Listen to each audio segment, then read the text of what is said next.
Hola, ¿qué tal? Mi nombre es Tomás, bienvenidos a Peeping Tom Reviews. Gracias a un tuit de Jorge Rial, sí, de Jorge Rial, nos enteramos que Netflix está interesado en realizar una adaptación del cómic argentino El Eternauta, un gran cómic nacional escrito por Héctor Germán Westergel e ilustrado por Solano López. Cómic que nos narra las aventuras de un grupo de sobrevivientes que se debe enfrentar a una invasión extraterrestre en la Buenos Aires de principios o mediados de 1950. Aprovechando esta noticia, quería hacer un repaso por el intento que estuvo más cerca de transformarse en una adaptación del Eternauta a pantalla grande. El cine tiene cierto fetiche por esas grandes obras que jamás se llegaron a realizar.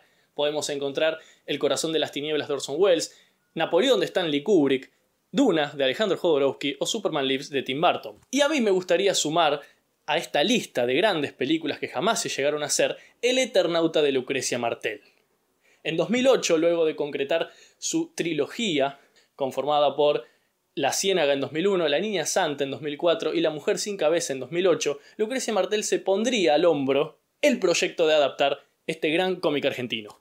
Previamente, y vamos a hacer un poco de historia, algunos directores ya se habían intentado acercar al proyecto, como Pino Solanas, Aristarain, Piñeiro, Mosquera, pero sin éxito, principalmente por cuestiones de presupuesto. Hay varias entrevistas de Lucrecia Martel y por suerte se encuentra, aunque sea poca, algo de información sobre su visión del Eternauta, así que vamos a hacer un repaso sobre cómo habría sido el Eternauta de Lucrecia Martel. En entrevistas, Lucrecia Martel ha aclarado que el Eternauta ya existe y es el que han plasmado en las páginas del cómic Westergel y Solano López. Cualquier adaptación no va a ser más que una reinterpretación de un personaje ya conocido.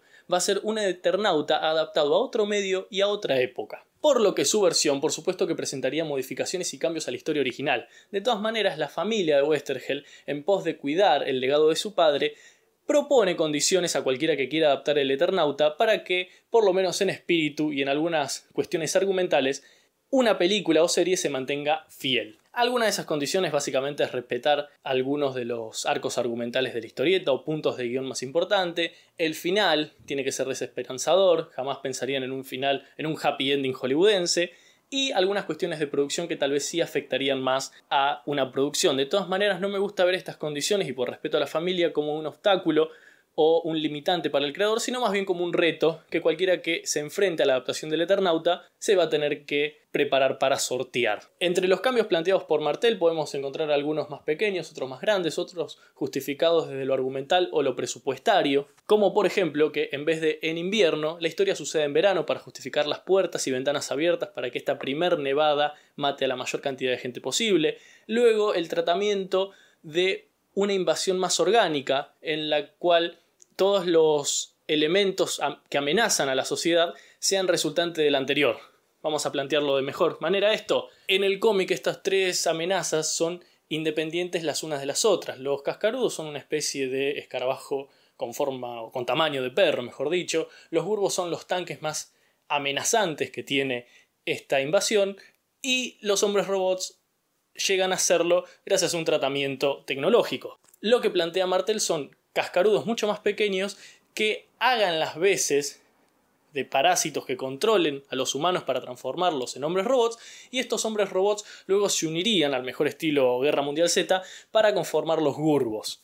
Es un cambio radical, pero que ayuda, creo yo, a descartar elementos visuales del plano. Una vez que tenemos los hombres robots, ya no necesitamos a los cascarudos, y una vez que tenemos a los Gurbos, ya no necesitamos a los hombres robots. Me parece narrativamente coherente y muy inteligente a nivel presupuestario. Pero más allá de estas amenazas, la nevada es un elemento que para Martel siempre fue importantísimo.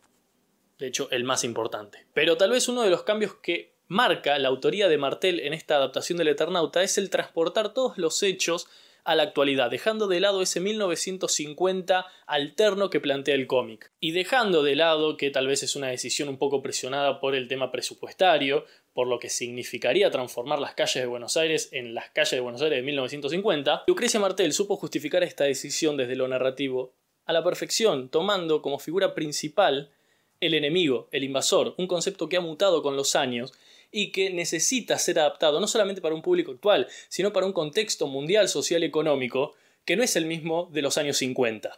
Por eso, aunque tal vez parezca el cambio más influenciado por un tema presupuestario, hay que pensar en si le haría bien a la obra verse como una película de época, de 1950. Me parece que una amenaza actual lograría lo que el cómic logró en su época, ser contemporáneo a lo que estaba sucediendo. Y una de las razones por la cual más me interesaba, o más me interesa incluso al día de hoy, que Lucrecia Martel proponga una versión del Eternauta es su gran manejo con el sonido. Darle a Lucrecia Martel la oportunidad de silenciar Buenos Aires me parece una de las cosas, uno de los aciertos que nos podría haber dado el cine argentino. Permitirle a Lucrecia Martel callar esa ciudad tan ruidosa. Con la maestría del sonido que ella tiene, creo que habría sido un trabajo espectacular el Eternauta. Sobre el casting no se encuentra mucha información. Durante mucho tiempo se habló de Federico de Lía, Mario Santos en los simuladores, principalmente por un parecido que tiene con el dibujo del cómic de Solano López. También a Facundo Arana se lo ha relacionado con el proyecto por su cercanía con el cómic nacional, pero no es un tema del cual se ha hablado mucho. Y un año y medio después, o 2 años, en 2009 aproximadamente, Lucrecia Martel anuncia la finalización del proyecto.